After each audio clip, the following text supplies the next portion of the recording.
because we were so far down in the pit that you could see like the sun, lowering in elevation, and you could just see this shadow kind of climbing the wall. So it gave us like this tiny window to get the shots that we needed, which we did. After a bit of panic from myself, quick Zach, we got 20 minutes. yeah, it was. We had to go into run and gun mode, which sometimes you just have to snap into that mode in these scenarios because elements are against you. You're kind of at the bottom of this huge production, which is a mine site, so you just got to deal with the cards you get dealt.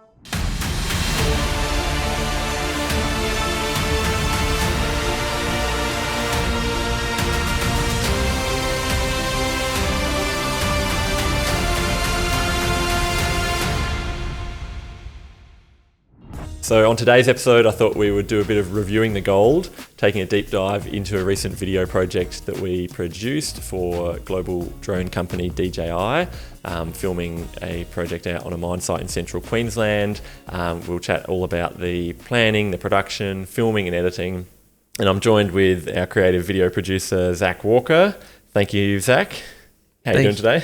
Great. Thank you for having me on the show. That's all good. Maybe I'll kick off and just have a bit of an overview of how this project came about. So we were engaged by DJI. They inquired back early last year about possibly creating a project that would showcase a new drone that they were looking to launch, an enterprise drone as well.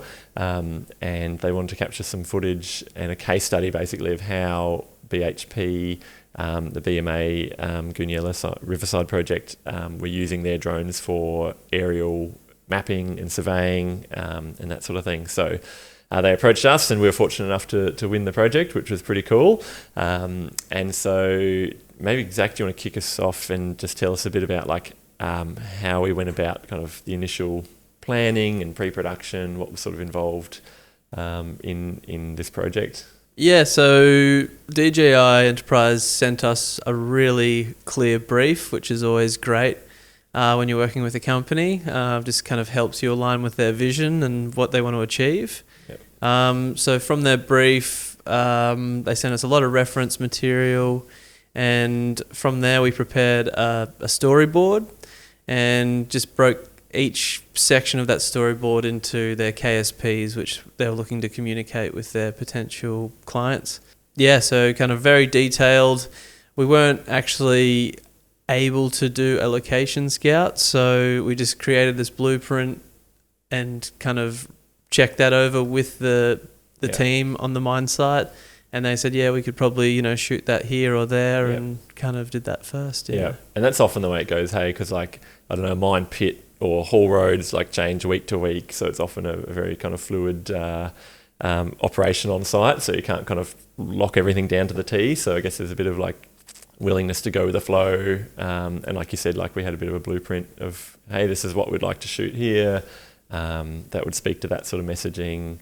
Tell me about crew and equipment that we had to pull it all together as well. Yeah, so we had a very small crew. It was yourself as director and stills, and then myself as DP and camera operator. Yeah. What is a DP for someone in the mining or marketing world? DP is director of photography, so just kind of more responsible for the look and the shots.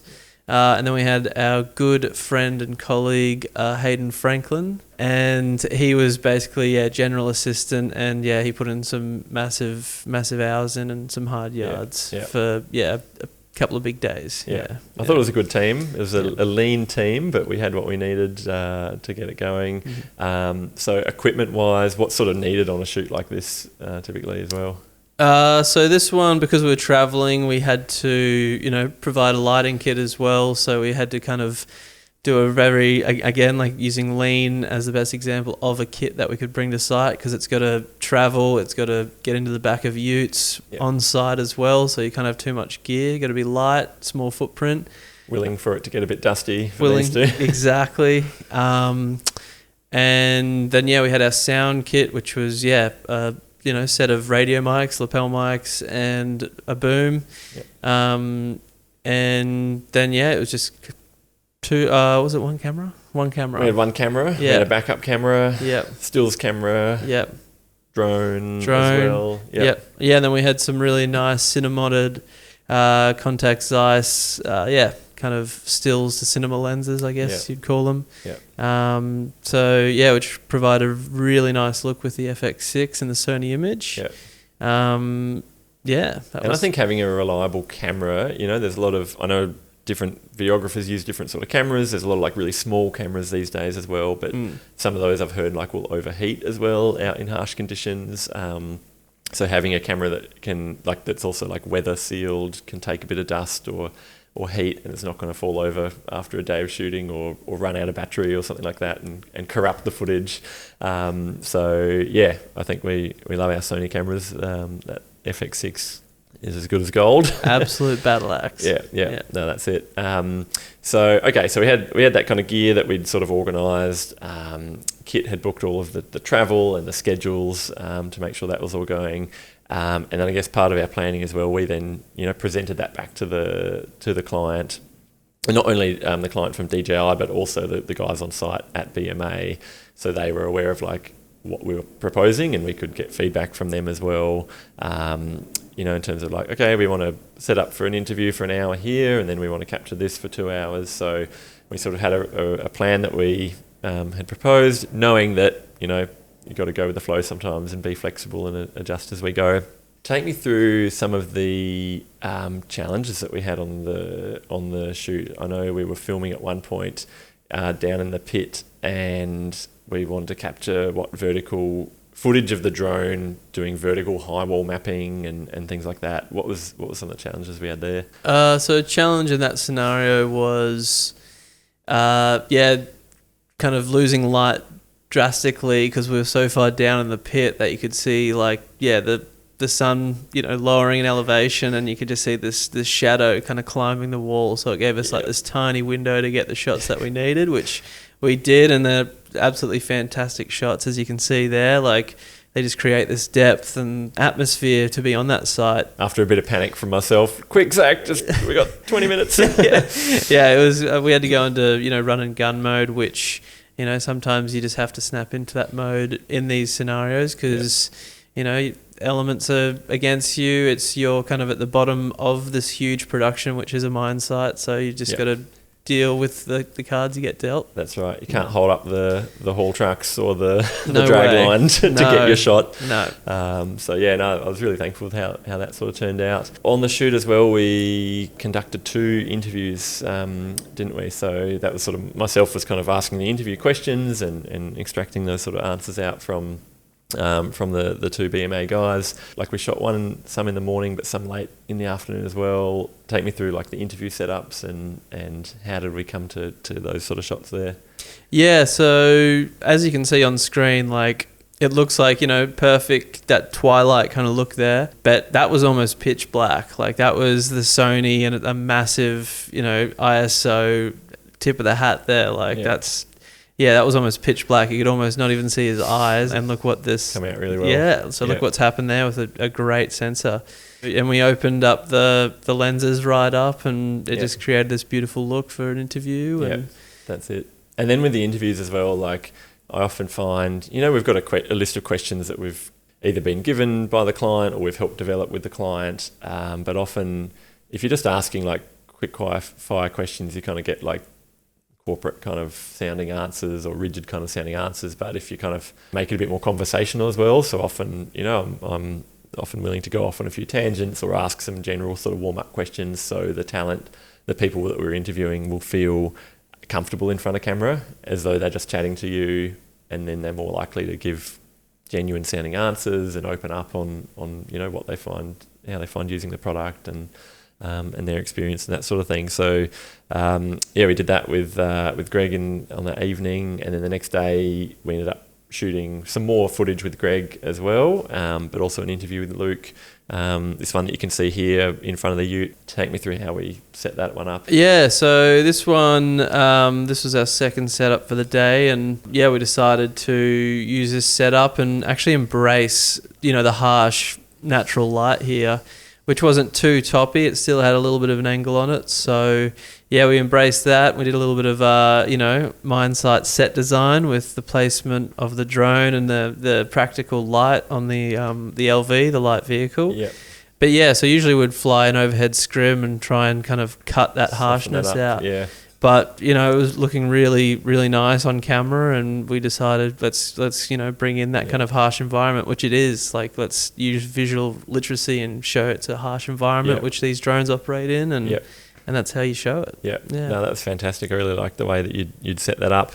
And both Luke and Greg were great with their interviews, and we got some really good info out of them, hearing their story about using the drone. Obviously, this shoot as well involved some air-to-air kind of footage as well that we had to capture. So they had their M350 drone up in the air, and then we also had our DJI Mavic 3 Cine drone up in the air as well. So there was a bit involved with coordinating that, wasn't there? Yeah, well, look at these shots. Like, it's just absolutely, like, awesome.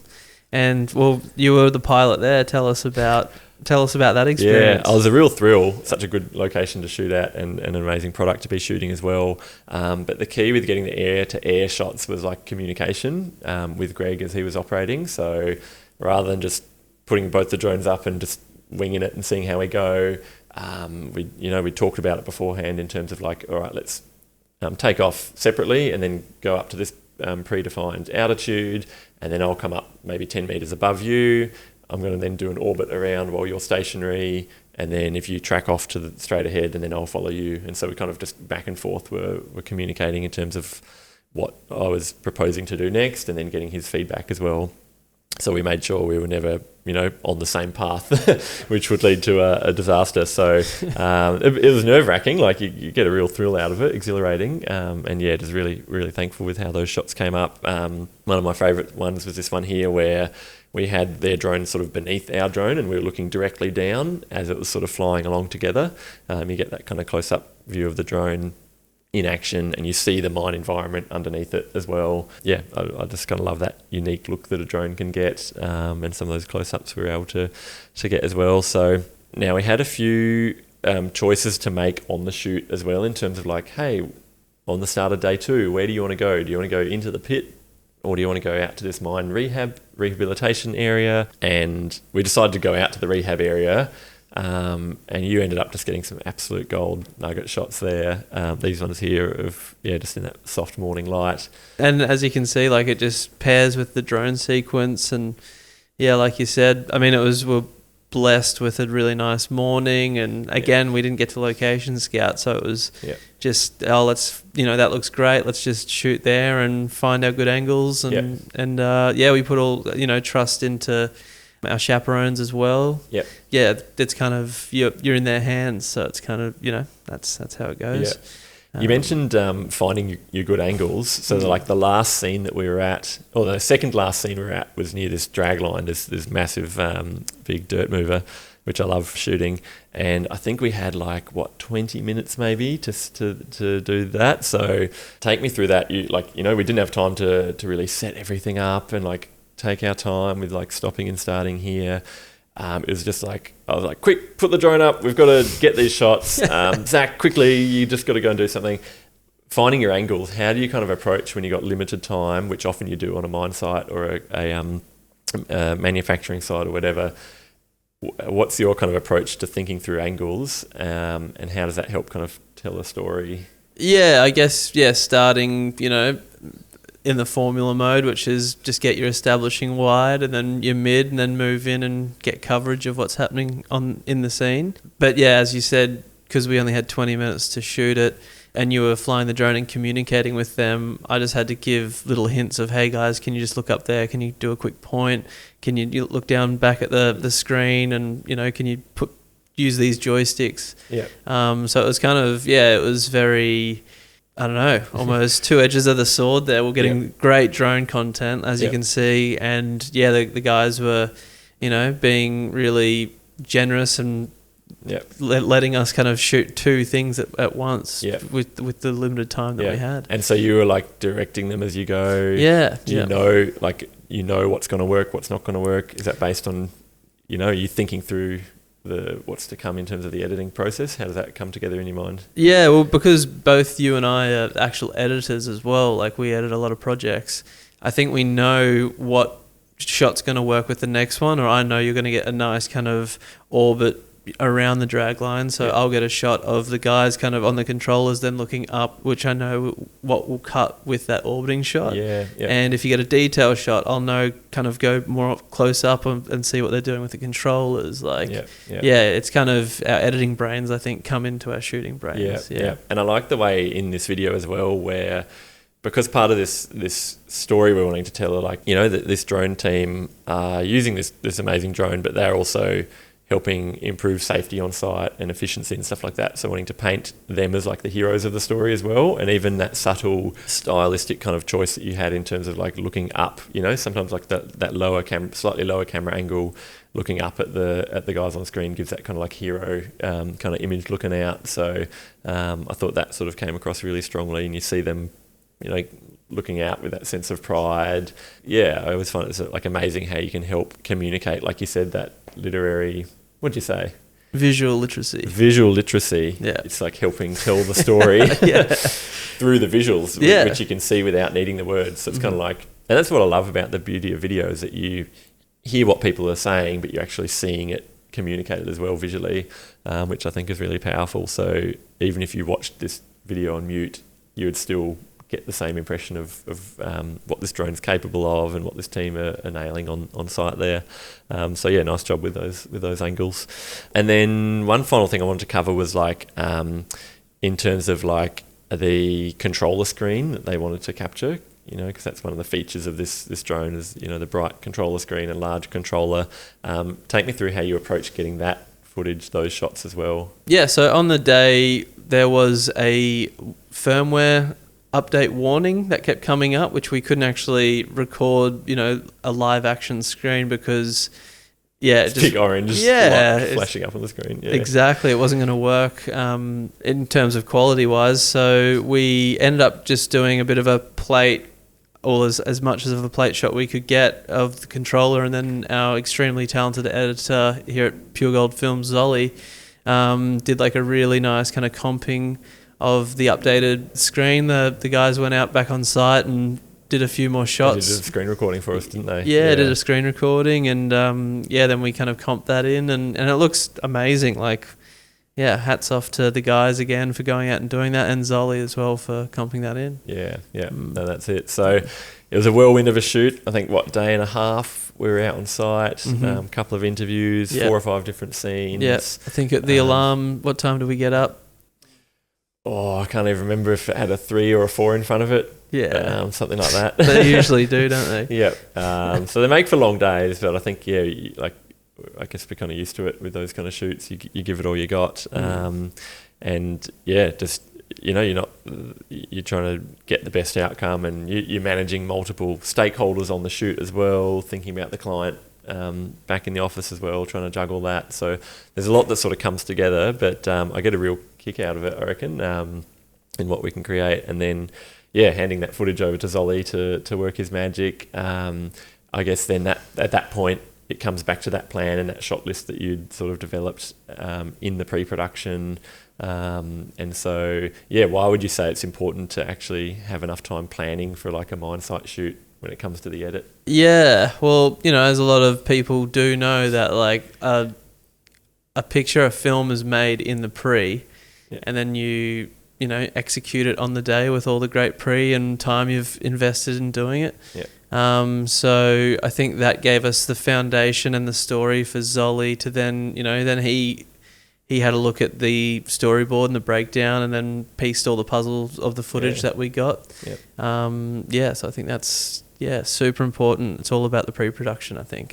No, that's for sure. And there's always minor things that you're going to change when you come to editing as well. So we provided a draft to both DJI and the BMA guys to review, and they could let us know any tweaks or changes that they want to make. So there's that sort of thing as well. But that's where Zolly gets his creative magic going with adding in the music track that helps boost the feel or the emotion as well. Color grading, graphics, all that sort of things come into the edit, and there's usually 3 or 4 kind of rounds of feedback and changes Yeah. to get to the final product. But I think it was a great one to work on. Any final reflections from you? I just think having like that team, and it is all about the team. It's like Kit with a fantastic scheduling and organisation, and then yourself with the direction, the creative direction. Blow my own horn here, but I think I really kind of nailed the shots on the day.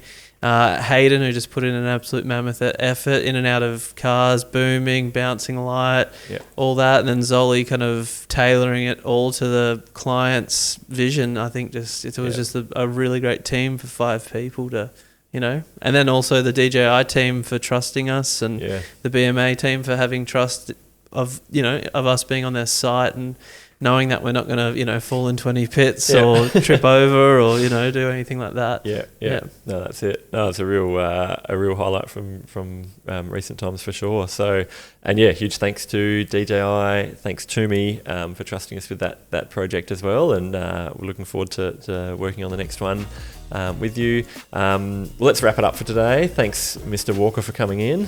Thank you. And we'll see you on the next one.